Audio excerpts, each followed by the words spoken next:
Aang is full of himself, and an entire village pays the price. This is Avatar Explained for episode 104, The Warriors of Kyoshi, Part 1, Synopsis. So Aang and the group arrive at a village where they are quickly captured by a group of warriors called the Kyoshi Warriors. They are all female. Sokka is aghast at first. Being a misogynist, he can't believe he was captured by a bunch of female warriors. And this causes a problem because they become insulted, and Katara has to assure them that her brother does not mean any real harm, he's just a complete moron. Still, they're hesitant, and they do not trust Aang until he proves to them that he is the Avatar.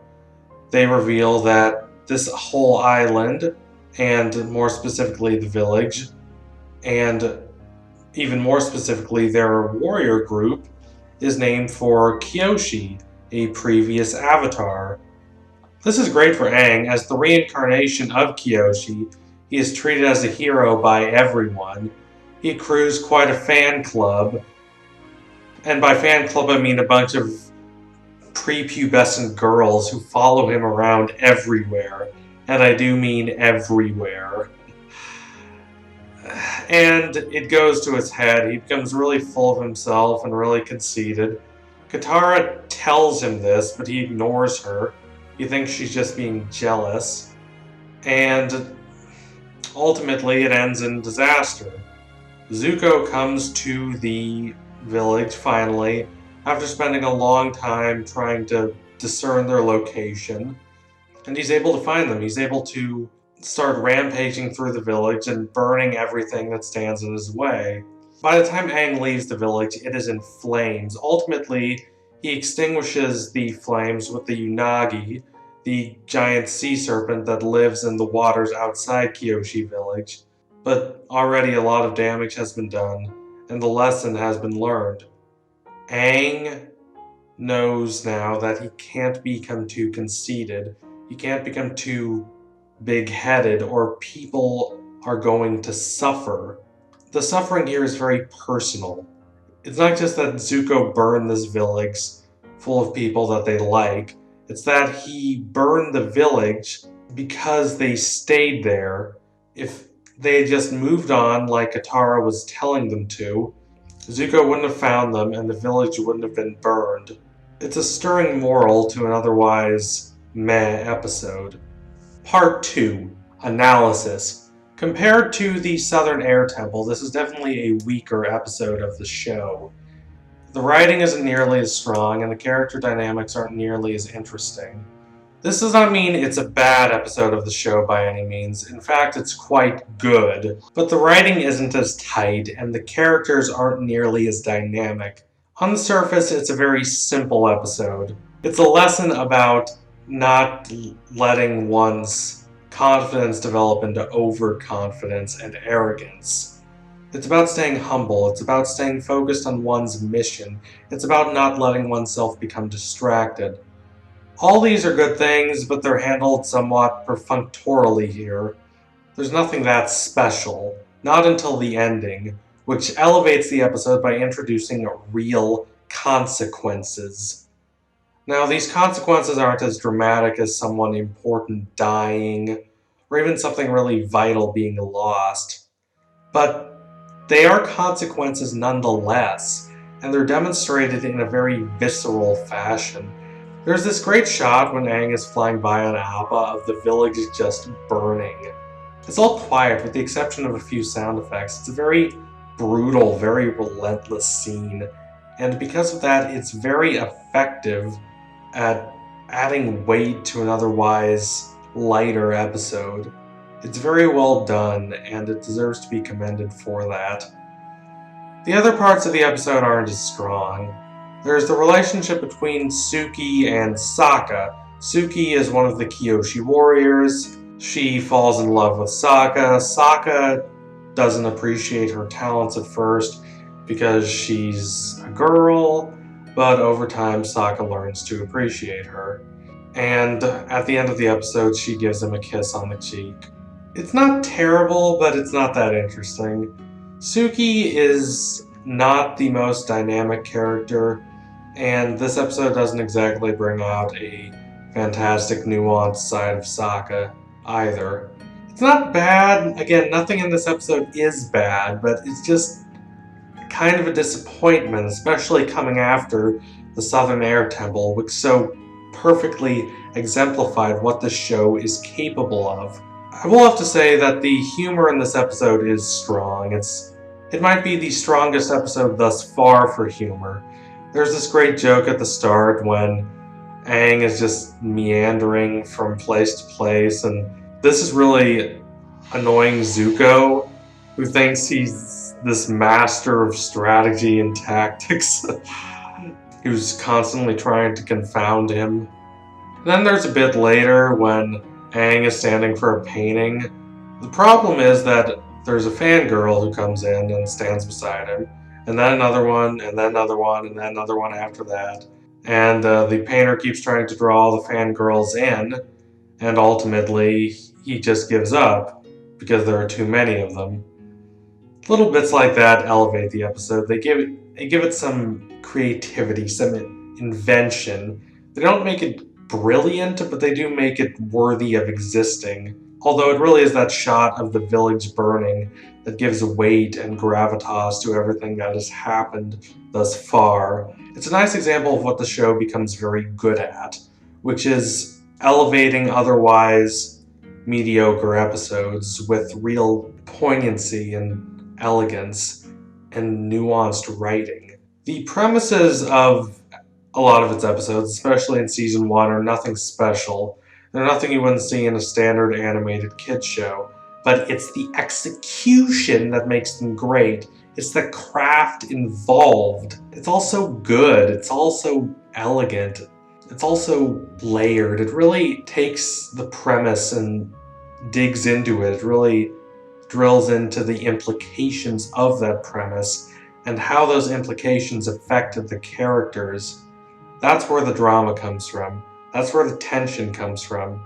And because of that, the episodes are more interesting than they would have otherwise been. That doesn't automatically make them as good as, say, the Southern Air Temple, but it does make them better than they should be.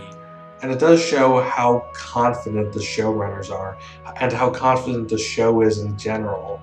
It truly shows that it can take any premise and make a strong episode from that premise. Part 3. Context. On the Zuko end, we still don't have that much. He's not a bad character at this point, and his pain is really visible, and there's enough provided that one understands where he's coming from and why he wants what he wants as badly as he does. But there's still not much of an attempt to make him more than a villain. He's not terribly unsympathetic, but he's not quite sympathetic either. There's this great scene in the episode where he tries to stay calm, but when Iroh tells him no one has any idea where the Avatar is, he just erupts in anger. And if Zuko was still just painted as a one-dimensional villain, this would be a nothing scene or a joke. But because there's real empathy in how Zuko is portrayed, his pain is real. It may not be as interesting just in the context of this episode as it is in the context of the whole show, when we know more about Zuko and everything he's been through with his father and his sister and his claim to the throne. But there's still weight here, and it's interesting to see how that is developed throughout the course of this show, and how from all that development comes the very complex, very nuanced character that is Zuko in seasons 2 and 3.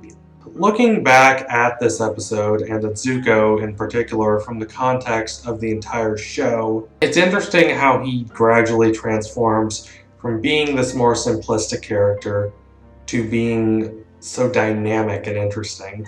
The process is what's fascinating. Moving on from Zuko, there are a few more things to consider. Some of them interesting and important, others of them not quite as much. In the not quite as much category, there's the Sokka and Suki relationship, which continues to develop throughout the course of the show, and which I'm not that much of a fan of. It's not bad! Again, there's not a lot in this show that's truly bad, but it's just kind of underwhelming. Suki never has the amount of depth as Toph or Zuko or Katara or Aang. She never really seems like a full-fledged member of the group, even when she does join, and even when the show does consider her a total member of the group. She always kind of seems on the outside because of how relatively simple her character is. She's awesome, she's a warrior, she can do almost anything. That's all good, but it doesn't make her interesting. It doesn't make her compelling to watch from a narrative standpoint. Also, speaking of things that aren't so interesting, there's Sokka's misogyny, which just kind of goes away after this episode, which is kind of problematic. I mean, he's a misogynist, but then he meets this powerful warrior woman, and now he's not anymore. It's just really simple and really underwhelming and really one-dimensional. There's a lot you could do with that. You could really dig into that mindset, but the show doesn't. Sokka's misogyny is something it just kind of awkwardly includes and then does away with as soon as it can. Every time the show really tries to deal with misogyny, it just doesn't feel as earned as it could have. Another example of this is the third to last episode of season 1, where Katara has to confront this northern water tribe, ultra misogynist who won't train her because the tribe doesn't allow women to learn waterbending for combat, and she has to go and fight the patriarchy and all of that. And while I will say that handles misogyny and sexism better than this episode, it's not exactly great. It doesn't really dig into these structural causes of these systems, of these beliefs. Now, I'm not saying Avatar needs to be this show that explicitly deals with misogyny in a very complex way, but if it is going to bring up these issues, I would like to see it handle them better. That's all I'm saying.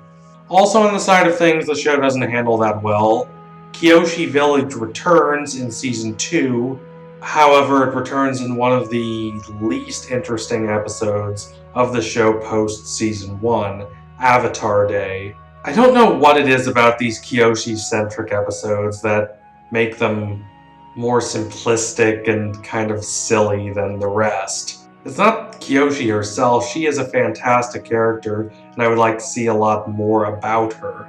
When she does appear in Avatar Day, she's a very forceful, very compelling, very morally ambiguous avatar, and I'd love to see a whole show about her if that was possible.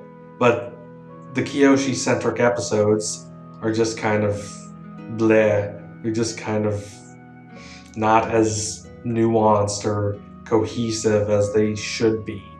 However, on the side of things that are good about how this episode functions in the grander scheme of this whole series, there's the world building. What I love about Avatar is how it expertly conveys this sense of history. There's always a sense that you're not just experiencing what's going on right now, but also everything that's occurred for a long time going back. And I don't just mean to the Airbender genocide, I mean even before that. The past really informs the present, and it really informs the world of the show. And because of that, the whole fantasy world feels a lot more real and a lot more grounded than it otherwise could have. This episode is a major step in that direction by introducing Kyoshi as a person and as this great mythological figure, conveying why the people of this town celebrate her, why they hold her in such high regard. For all its faults, this episode really does make Kyoshi sound like this imposing figure whose legacy is still being felt to this day. Again, the history of the show impacts the present, which makes that history much more important to the average viewer. It's all very well done, it's all very clever. World building is hard to do right. It's too easy to have world building that just functions as pointless backstory. But this world building matters, it counts, it has resonance, and I really appreciate that. It shows the attention to detail the creators pay to really fleshing out their world and making it feel more vibrant and vivid. So that's it for today. This was not a great episode, but it is an interesting one, and it does show some tendencies that Avatar will exhibit further later on. I hope you enjoyed this analysis. I'll be back later with more. Like, comment, subscribe if you haven't already. Donate to my Patreon if you can. And keep watching Avatar. It's a great show. Adios, comrades.